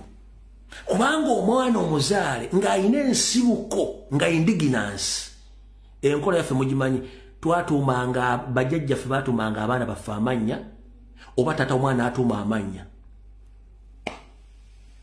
aba buyinza simanyi baani aga kasita osanga omuntu yenna ng'alina amannya agatategeerekeka ago those are the people. Bya Katonda ebiki bya Katonda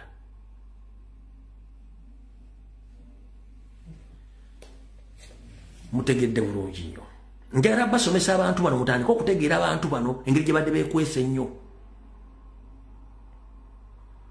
nyongera okujjukiza nti bo tebafaayo kuleka mwana ng'amulesaawo n'agenda era batayagala kumanya ng'akipinga oni ng'agenda abakazi abasinga obungi kati kiringa nakino mukigenderere nnyo Kampala tulina bwoga ne bwonke kibungi lwaki babbogo akulaga laavu bw'omugamba nti oli lubuto he doesn't care gwegenda lakawogaako gw'omanyi bwe kali kula kali munoonya kati Kampala tulina bwonke kine bwoga bungi buzira kuba bunatera okukola emitwalo 5 bwoga ne bwonke kibungi nnyo. Mwekitegedde kati abana abasajja awo bo mulimu gwabwe kasita asimba jijiji ng'atambula bebonoonya noonya taata wange anti manyi saamulaba noonya maama wange omanyi saamutegeera noonya ani ku TV simanyi noonya kitange awa noonya kitange banoonya nnyabo abo tobuuza beebo.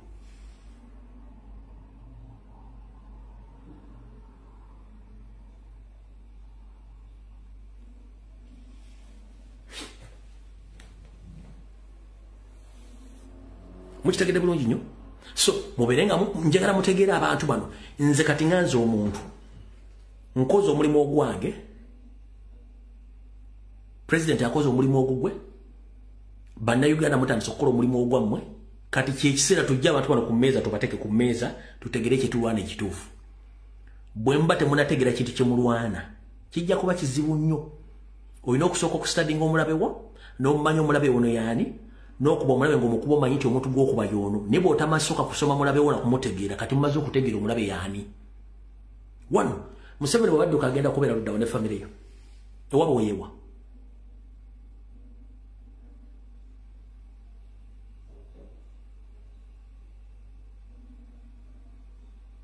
ewaabwe yewa Salimu sale wabu wa.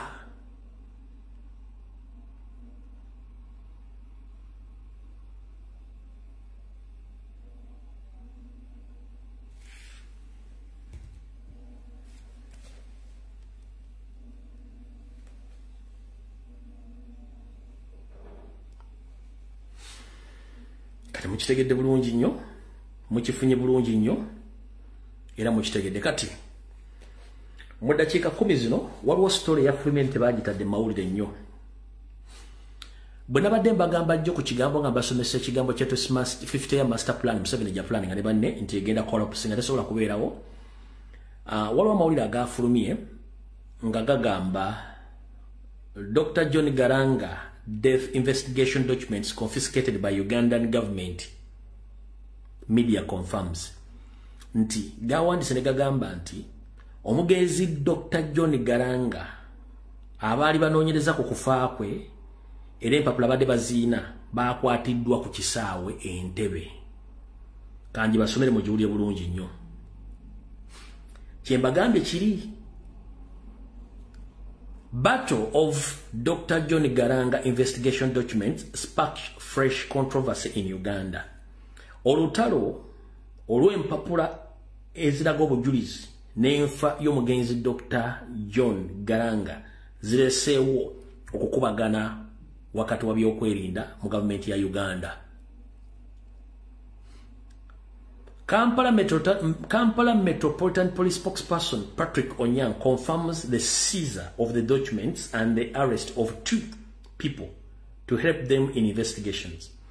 Omwogezi w'ekitongole kya poliisi mu Kampala omukulu Patrick Onyang yakakasizza okukwatibwa kw'ebiwandiiko bino era n'okukwatibwa kw'abantu babiri bajjambeko mu kunoonyereza ku bipapula bino gye baali babitwala. It's true, the documents were seized at Entebbe International Airport by the security personnel as they were destined for South Africa. Kituufu, abantu babiri bakwatiddwa n'ebiwandiiko bino ku kisaawe Entebbe. Ngera byokwerinda baga baasibye abantu bano nga batwala ebipapula babitwala South Africa. The security personnel established that they were originated from Moyenga. So they visited the place.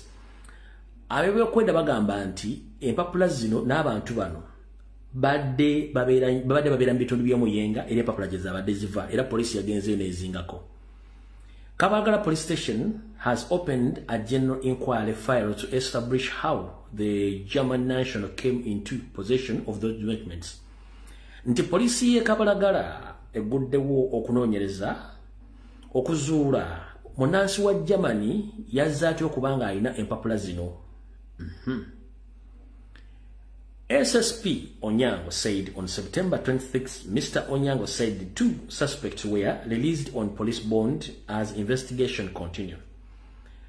Nti omwogezi wa poliisi mu Kampala nnaku z'omwezi 26 mwezi guno gwonna gwe tulimu agamba nti abasajja babiri bateereddwa akakalu ka poliisi ng'okunoonyereza bwe kikagenda mu maaso.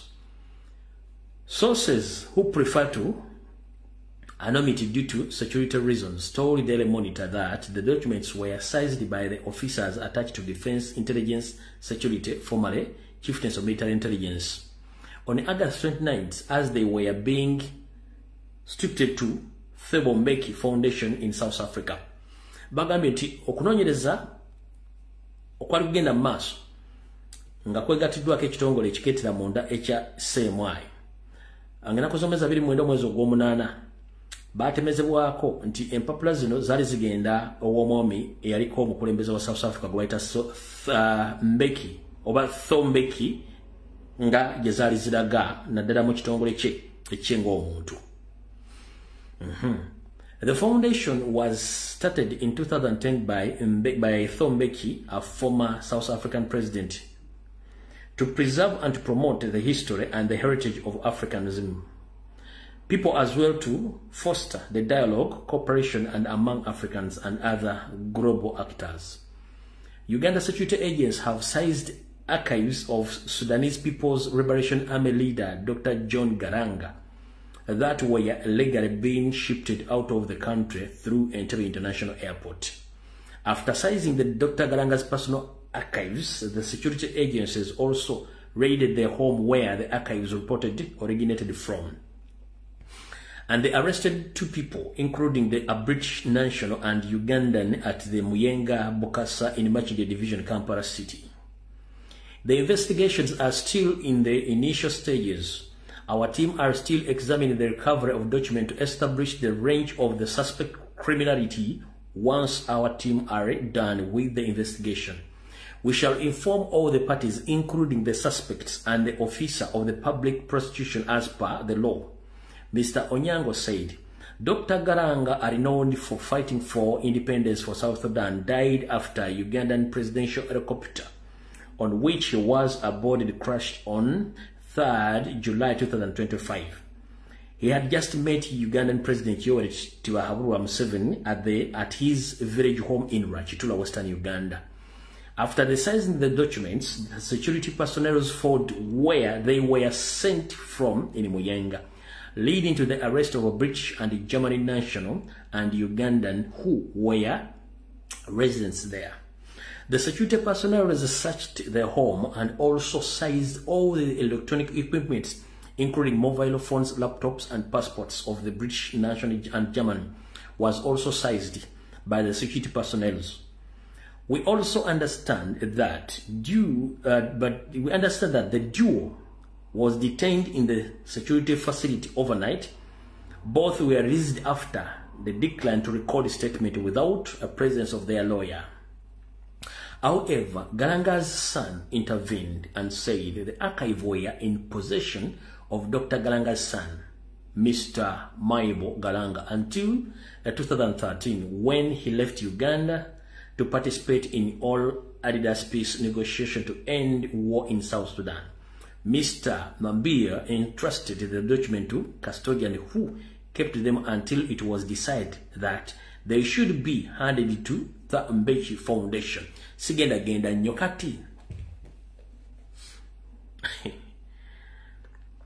Mwade mwebuza lwaki omusango wa ICC ogwagikoni gwatandika. Omusango gwo Museveni mwali. Era indictments baziteeka mudda lwakuba nti akyatwefutumbaddeko omusango gwo Museveni mwali. Kati documents zino na investigation zirumika Museveni okuba nti yatta Galanga. Yensonga lwaki empapula zitakwatako okwata zaaki. Empapula nga tezikwatako sizizo okwata zaaki. Ngoloza lwaki mulimu Omungereza n'Omujamani. Nkubuuza, ngoloza lwaki mulimu Omungereza n'Omujamani. Who are they? Ate wali awo n'olyamu Thabo Mbeki n'omulyamu yakola omukulembeze South Africa. Oza kiki? Buli kimu gye kiri well documented gye bulizo obujulizi obulumiza Museveni ku bantu basse kati bazikutte ninga bazadde bakutte obujulizi tebagenda kweyongerayo Museveni. Kankugambe. Ezo ina soft copy, hard copies zagenda dda. International Criminal Court ina buli kimu. Family ya Galanga n'abantu balina buli bujulizi obukulumika nti watta abantu baabwe. Kati ebyo nabyo International Criminal Court gye birine bono okolotya. You will answer.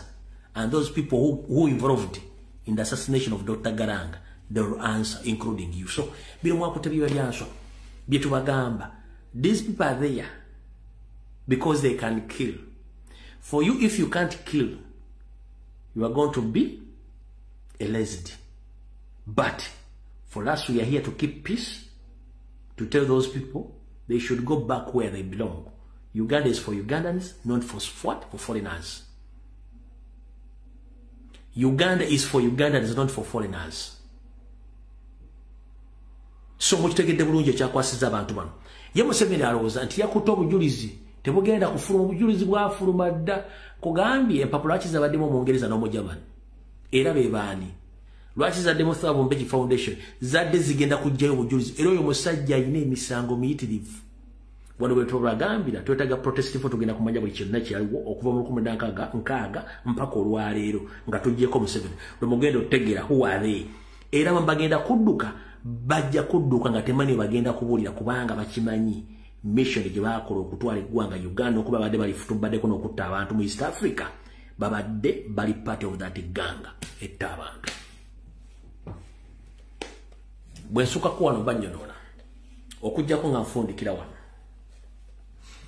security team ya president ne ba online media platforms abatambulira ku president ba namawulire mutandike nnyo okwekengera emmotoka ze mutambula nazo n'abantu bamutambula na waliwo abantu abalina jama abajaminga network Map Media Sama Uganda Swabro Womokisa Olivia Katende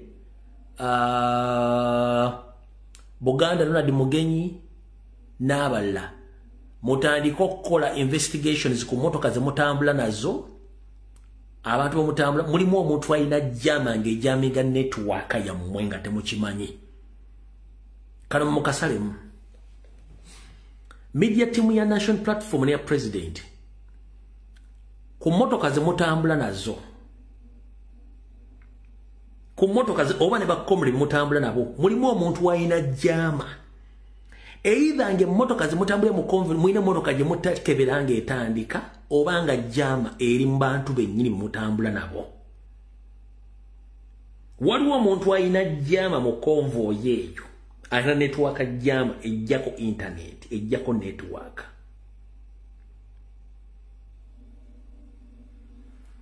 Buganda Ronald Mugenyi Swabro Womukisa Sama Uganda Map Media Olujuliro Ghetto TV mwena mutandiko okukebera ku bantu emmotoka ezibatambulirako either waliwo emmotoka gye mutamanyi ng'erimu jama ng'etambula nammwe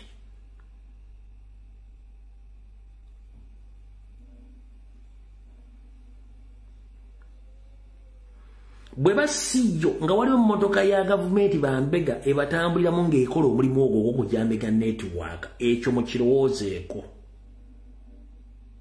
ekirala Mr. President mbadde okusaba n'obuwombeefu omusajja avuga emmotoka y'amawulire mu mugobe tugezezaako okwogera mu kyaliyo emyaka 5 mu mugobe timu ya mawulire ngabo ngisomye era olwali mpulidde oba badde Sama Uganda agambye nsigenda kuddamu kutambulira ku mmotoka eno omusajja avuga emmotoka y'amawulire mu mugobe bajja kutta president nga tetulina footage naaka bakuba omusajja essasi oba bakozinga accident nga tetutegedde accident yatuusewo etyo media team ya president mufune driver agenda bavuga oyo musajja avuga emmotoka y'amawulire mu mugobe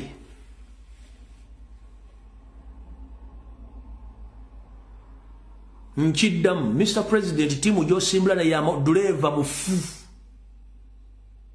Munonye duleva omulala duleva mufu avuga timu ya mawulire mufu.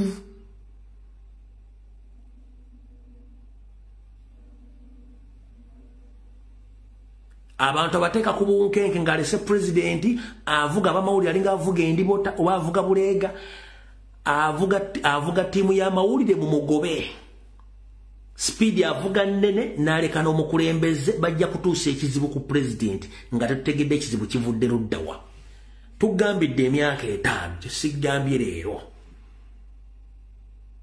mpuliddeko ne Sama nga nti nemmotoka sigiddako waliwo ekikyamu so omukulu driver kunoga mulugwa kusema okusaba ekigere kyo kiwoomerera kizitowa oyina gwokolera kiki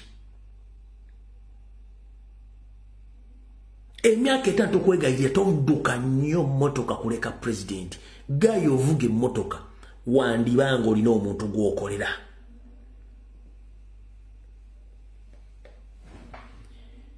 tiimu y'amawulire mufune omuvuzi omulala oyo abavuga ajja either ayina ekintu kyakweka nga tayagala kitegerekeke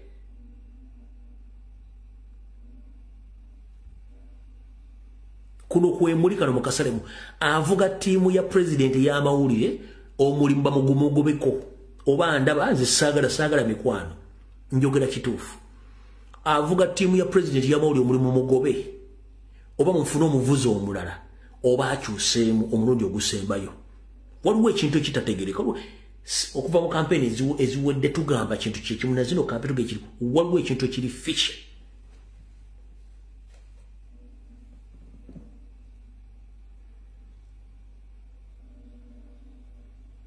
Waliwo ekintu ekiri fishy, ekintu ekiwunya, waliwo ekintu ekiwunya.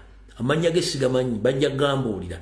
Nese mukulu avuga abatimu ya moli ya president mukulu tuyambe. Bobanga oli okoze okoye struggle nga gwoine ekigere kyo kizito wannyo ovuga lale tetumanyi na yesse bo tuyamba otusako pressure. Nga president asigadde wala nnyo nga taliko kamera.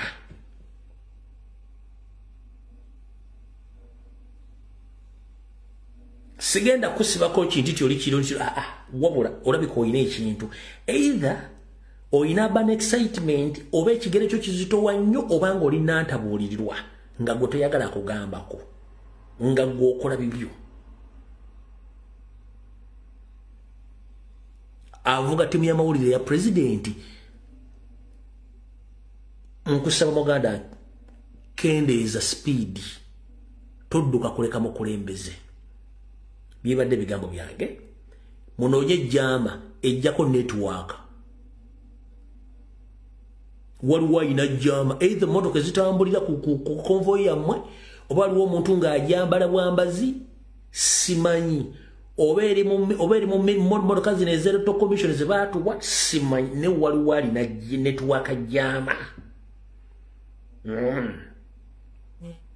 Okusinzira ku mpewo zange zingamba waliwo alina jama either motoka electoral commission oba basirikale oba mumwe mwenyini muli omuntu atambula ne jama ng'ajamingisa network.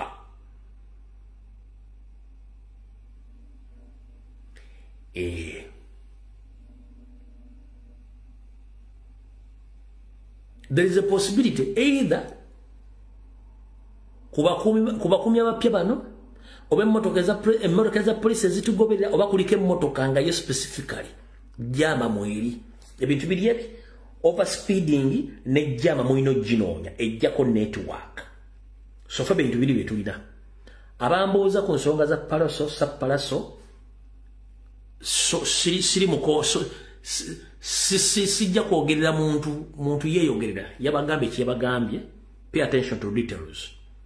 President yabagamba buli muntu muli mulabira ku bikolwa bye so kati sijja kumwogerera yazze yagambye wagira kyago that is it kyenyo kugamba ebisigadde muteekeko amaaso olabe byakola obyetegereze mpulidde bulungi ebisigadde biteekeko amaaso kubanga yagambye awagira kyago yagala nkyuka ebisigadde sijja mwogerera azze mu nkyuka muteekeko amaaso yengo omuntu yagambye awagira kyagulanyi era zaasazeewo.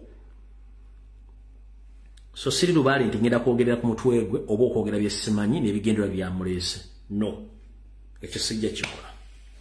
Kale video wedde mukama bakumira takomera mpeera tujja sinkana ku roksatu okujja nga lukina banda by'ekyetaagisa okwogera kenca naye as per now video wedde mukama bakumire.